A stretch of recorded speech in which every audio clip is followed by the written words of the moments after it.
How to fix Instagram wait for connection problem? Let's see how to fix this problem. For solving this problem, first of all make sure you have stable internet connection.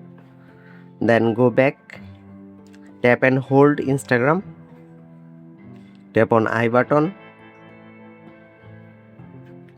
and tap on storage, clear data, clear cache, OK to confirm.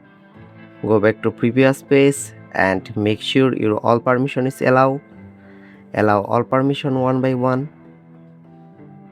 Call logs, camera, contact, location, microphone, nearby device, notification, turn on,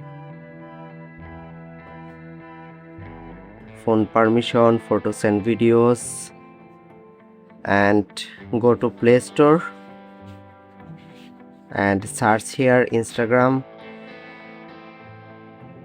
Update your Instagram if it's available for updates, then open your Instagram app.